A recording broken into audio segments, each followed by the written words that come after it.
Welcome to Bailey's Bookshelf Season 4, 1984, by George Orwell. I'm your host and narrator, R.J. Bailey. 1984 was published in 1949, and some of the language reflects that and is unacceptable by today's standards. Part 1, Chapter 4. With the deep, unconscious sigh which not even the nearness of the telescreen could prevent him from uttering when his day's work started, Winston pulled the speakwrite toward him, blew the dust from its mouthpiece, and put on his spectacles.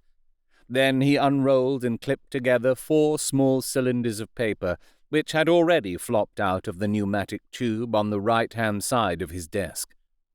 In the walls of the cubicle there were 3 orifices. To the right of the speakwrite, a small pneumatic tube for written messages. To the left, a larger one for newspapers, and in the side wall, within easy reach of Winston's arm, a large oblong slit protected by a wire grating. This last was for the disposal of waste paper. Similar slits existed in thousands, or tens of thousands, throughout the building, not only in every room, but at short intervals in every corridor. For some reason, they were nicknamed memory holes. When one knew that any document was due for destruction, or even when one saw a scrap of waste paper lying about, it was an automatic action to lift the flap of the nearest memory hole and drop it in, whereupon it would be whirled away on a current of warm air to the enormous furnaces which were hidden somewhere in the recesses of the building. Winston examined the 4 slips of paper which he had unrolled. Each contained a message of only 1 or 2 lines, in the abbreviated jargon, not actually newspeak, but consisting largely of newspeak words, which was used in the ministry for internal purposes. They ran, Times 17.3.84, BB speech malreported, Africa rectify. Times 19.12.83, forecasts 3 YP 4th quarter 83 misprints verify current issue. Times 14.2.84, mini plenty malquoted chocolate rectify. Times 3.12.83, reporting BB day order double plus ungood refs unpersons rewrite fullwise up sub anti-filing. With a faint feeling of satisfaction, Winston laid the 4th message aside. It was an intricate and responsible job, and had better be dealt with last. The other 3 were routine matters, though the second one would probably mean some tedious wading through lists of figures. Winston dialed back numbers on the telescreen and called for the appropriate issues of The Times, which slid out of the pneumatic tube after only a few minutes' delay. The messages he had received referred to articles or news items which, for one reason or another, it was thought necessary to alter, or, as the official phrase had it, to rectify. For example, it appeared from the Times on the 17th of March that Big Brother, in his speech of the previous day, had predicted that the South Indian front would remain quiet, but that a Eurasian offensive would shortly be launched in North Africa. As it happened, the Eurasian Higher Command had launched its offensive in South India and left North Africa alone. It was therefore necessary to rewrite a paragraph of Big Brother's speech in such a way as to make him predict the thing that had actually happened.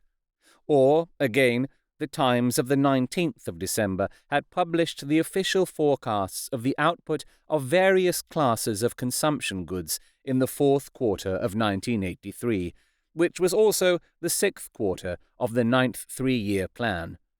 Today's issue contained a statement of the actual output, from which it appeared that the forecasts were in every instance grossly wrong. Winston's job was to rectify the original figures by making them agree with the later ones. As for the 3rd message, it referred to a very simple error which could be set right in a couple of minutes. As short a time ago as February, the Ministry of Plenty had issued a promise, a categorical pledge were the official words, that there would be no reduction of the chocolate ration during 1984. Actually, as Winston was aware, the chocolate ration was to be reduced from 30 grams to 20 at the end of the present week. All that was needed was to substitute for the original promise a warning that it would probably be necessary to reduce the ration at some time in April. As soon as Winston had dealt with each of the messages, he clipped his speak-written corrections to the appropriate copy of the Times and pushed them into the pneumatic tube. Then, with a movement which was as nearly as possible unconscious, he crumpled up the original message and any notes that he himself had made, and dropped them into the memory hole, to be devoured by the flames. What happened in the unseen labyrinth to which the pneumatic tubes led, he did not know in detail, but he did know in general terms. As soon as all the corrections which happened to be necessary in any particular number of the Times had been assembled and collated, that number would be reprinted, the original copy destroyed, and the corrected copy placed on the files in its stead. This process of continuous alteration was applied not only to newspapers, but to books, periodicals, pamphlets, posters, leaflets, films, soundtracks, cartoons, photographs, to every kind of literature or documentation which might conceivably hold any political or ideological significance. Day by day, and almost minute by minute, the past was brought up to date. In this way, every prediction made by the party could be shown by documentary evidence to have been correct, nor was any item of news or any expression of opinion which conflicted with the needs of the moment ever allowed to remain on record. All history was a palimpsest, scraped clean and reinscribed exactly as often as was necessary. In no case would it have been possible, once the deed was done, to prove that any falsification had taken place. The largest section of the Records Department, far larger than the one in which Winston worked, consisted simply of persons whose duty it was to track down and collect all copies of books, newspapers, and other documents which had been superseded and were due for destruction. A number of the Times which might, because of changes in political alignment or mistaken prophecies uttered by Big Brother, have been rewritten a dozen times, still stood on the files bearing its original date, and no other copy existed to contradict it. Books, also, were recalled and rewritten again and again, and were invariably reissued without any admission that any alteration had been made. Even the written instructions which Winston received, and which he invariably got rid of as soon as he had dealt with them, never stated or implied that an act of forgery was to be committed. Always the reference was to slips, errors, misprints, or misquotations, which it was necessary to put right in the interests of accuracy.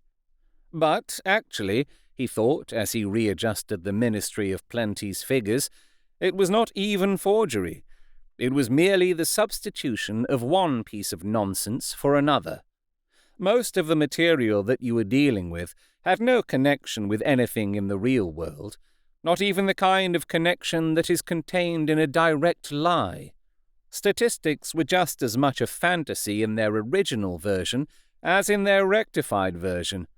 A great deal of the time you were expected to make them up out of your head. For example, the Ministry of Plenty's forecast had estimated the output of boots for the quarter at 145 million pairs. The actual output was given as 62 millions. Winston, however, in rewriting the forecast, marked the figure down to 57 millions, so as to allow for the usual claim that the quota had been overfulfilled. In any case, 62 millions was no nearer the truth than 57 millions, or than 145 millions. Very likely, no boots had been produced at all. Likelier still, nobody knew how many had been produced, much less cared. All one knew was that every quarter astronomical numbers of boots were produced on paper, while perhaps half the population of Oceania went barefoot. And so it was with every class of recorded fact, great or small. Everything faded away into a shadow world, in which, finally, even the date of the year had become uncertain. Winston glanced across the hall. In the corresponding cubicle on the other side, a small, precise-looking, dark-chinned man named Tillotson was working steadily away, with a folded newspaper on his knee, and his mouth very close to the mouthpiece of the speakwrite. He had the air of trying to keep what he was saying a secret between himself and the telescreen. He looked up, and his spectacles darted a hostile flash in Winston's direction. Winston hardly knew Tillotson, and had no idea what work he was employed on. People in the records department did not readily talk about their jobs. In the long, windowless hall, with its double row of cubicles, and its endless rustle of papers and hum of voices murmuring into speakwrites, there were quite a dozen people whom Winston did not even know by name, though he daily saw them hurrying to and fro in the corridors, or gesticulating in the 2 minutes hate. He knew that in the cubicle next to him, the little woman with sandy hair toiled day in, day out, simply at tracking down and deleting from the press the names of people who had been vaporized, and were therefore considered never to have existed. There was a certain fitness in this, since her own husband had been vaporized a couple of years earlier. And a few cubicles away, a mild, ineffectual, dreamy creature named Ampleforth, with very hairy ears, and a surprising talent for juggling with rhymes and meters, was engaged in producing garbled versions, definitive texts they were called, of poems which had become ideologically offensive, but which, for one reason or another, were to be retained in the anthologies. And this hall, with its 50 workers or thereabouts, was only one subsection, a single cell, as it were, in the huge complexity of the records department. Beyond, above, below, were other swarms of workers engaged in an unimaginable multitude of jobs. There were the huge printing shops with their sub-editors, their typography experts, and their elaborately equipped studios for the faking of photographs. There was the teleprograms section with its engineers, its producers, and its teams of actors specially chosen for their skill in imitating voices. There were the armies of reference clerks, whose job was simply to draw up lists of books and periodicals which were due for recall. There were the vast repositories where the corrected documents were stored, and the hidden furnaces where the original copies were destroyed. And somewhere or other, quite anonymous, there were the directing brains who coordinated the whole effort and laid down the lines of policy which made it necessary that this fragment of the past should be preserved, that one falsified and the other rubbed out of existence. And the records department, after all, was itself only a single branch of the Ministry of Truth, whose primary job was not to reconstruct the past, but to supply the citizens of Oceania with newspapers, films, textbooks, telescreen programs, plays, novels, with every conceivable kind of information, instruction, or entertainment, from a statue to a slogan, from a lyric poem to a biological treatise, and from a child's spelling book to a Newspeak dictionary. And the ministry had not only to supply the multifarious needs of the party, but also to repeat the whole operation at a lower level for the benefit of the proletariat. There was a whole chain of separate departments dealing with proletarian literature, music, drama, and entertainment generally. Here were produced rubbishy newspapers containing almost nothing except sport, crime, and astrology, sensational 5-cent novelettes, films oozing with sex, and sentimental songs which were composed entirely by mechanical means on a special kind of kaleidoscope known as a versificator. There was even a whole subsection, pornosec it was called in Newspeak, engaged in producing the lowest kind of pornography, which was sent out in sealed packets, and which no party member, other than those who worked on it, was permitted to look at. 3 messages had slid out of the pneumatic tube while Winston was working, but they were simple matters, and he had disposed of them before the 2 minutes' hate interrupted him. When the hate was over, he returned to his cubicle, took the Newspeak dictionary from the shelf, pushed the Speak Right to one side, cleaned his spectacles, and settled down to his main job of the morning. Winston's greatest pleasure in life was in his work. Most of it was a tedious routine, but included in it there were also jobs so difficult and intricate that you could lose yourself in them as in the depths of a mathematical problem, delicate pieces of forgery in which you had nothing to guide you except your knowledge of the principles of Ingsoc and your estimate of what the party wanted you to say. Winston was good at this kind of thing. On occasion, he had even been entrusted with the rectification of the Times' leading articles, which were written entirely in Newspeak. He unrolled the message that he had set aside earlier. It ran, Times 3.12.83, reporting BB Day Order double plus ungood, refs unpersons rewrite fullwise up sub anti-filing. In old speak, or standard English, this might be rendered, the reporting of Big Brother's order for the day in the Times of December 3rd, 1983, is extremely unsatisfactory and makes references to non-existent persons. Rewrite it in full and submit your draft to higher authority before filing. Winston read through the offending article. Big Brother's order for the day, it seemed, had been chiefly devoted to praising the work of an organization known as FFCC, which supplied cigarettes and other comforts to the sailors in the floating fortresses. A certain Comrade Withers, a prominent member of the inner party, had been singled out for special mention, and awarded a decoration, the Order of Conspicuous Merit, 2nd class. 3 months later, FFCC had suddenly been dissolved with no reasons given. One could assume that Withers and his associates were now in disgrace, but there had been no report of the matter in the press or on the telescreen. That was to be expected, since it was unusual for political offenders to be put on trial, or even publicly denounced.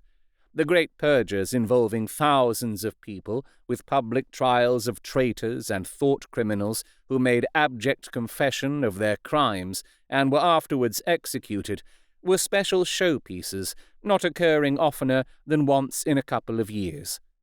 More commonly, people who had incurred the displeasure of the party simply disappeared and were never heard of again. One never had the smallest clue as to what had happened to them.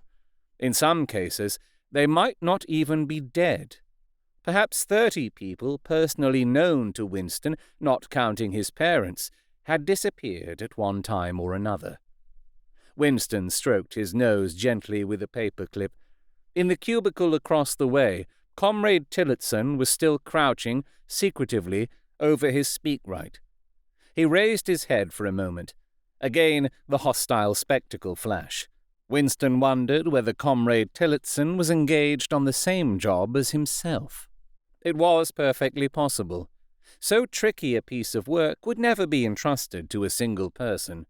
On the other hand, to turn it over to a committee would be to admit openly that an act of fabrication was taking place. Very likely as many as a dozen people were now working away on rival versions of what Big Brother had actually said. And presently, some master brain in the inner party would select this version or that, would re-edit it, and set in motion the complex processes of cross-referencing that would be required, and then the chosen lie would pass into the permanent records and become truth. Winston did not know why Withers had been disgraced. Perhaps it was for corruption or incompetence. Perhaps Big Brother was merely getting rid of a too popular subordinate.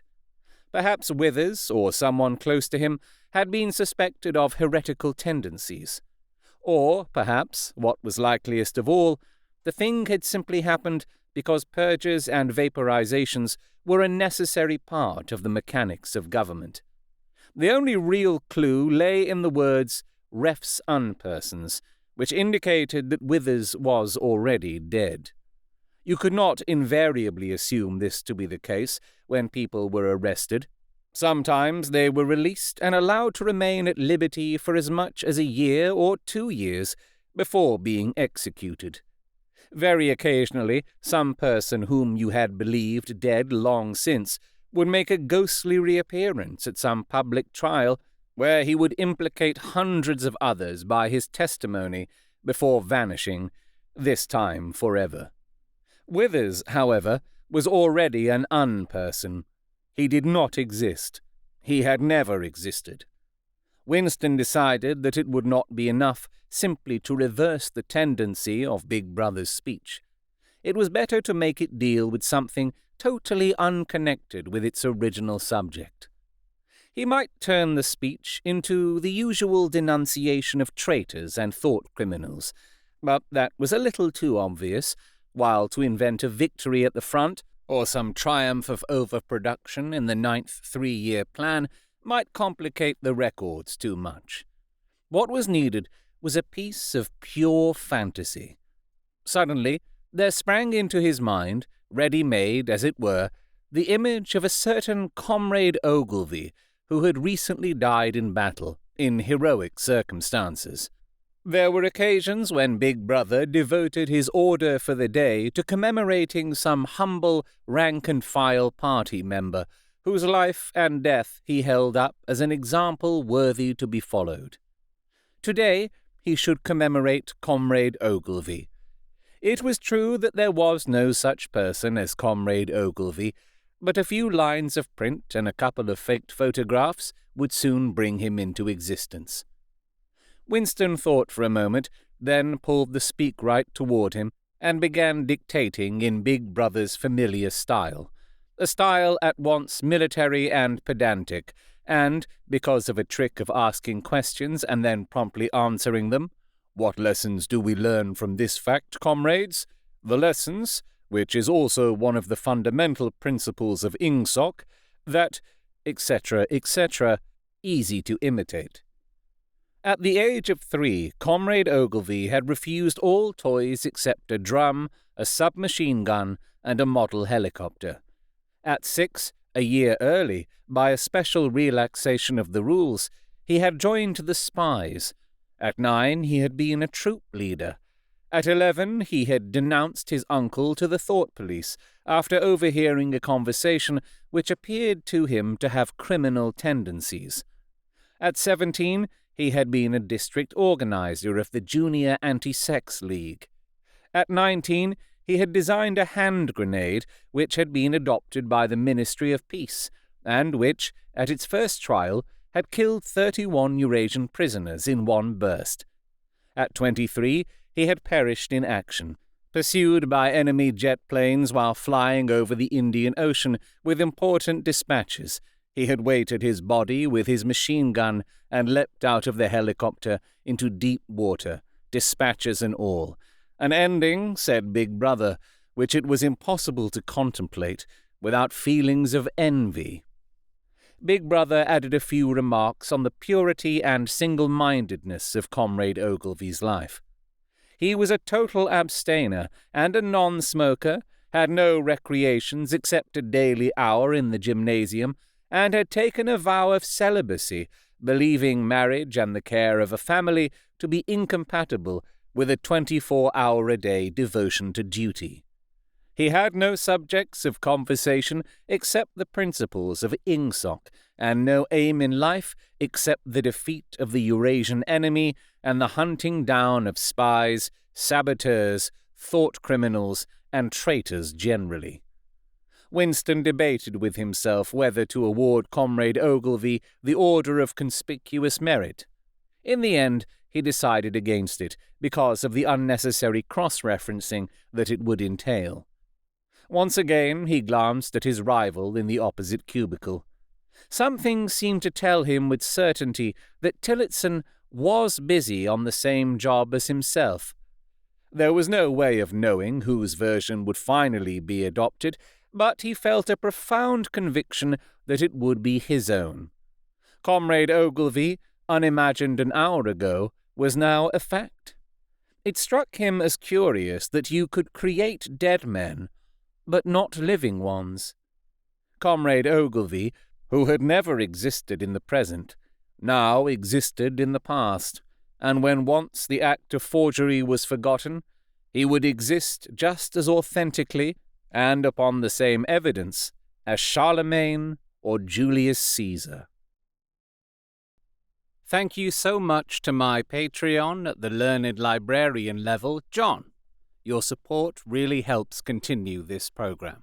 If you like what you heard, please consider joining my Patreon at patreon.com/Bailey's Bookshelf Podcast, where you can find a range of benefits such as voting rights on future seasons, Patreon-exclusive productions, and even more.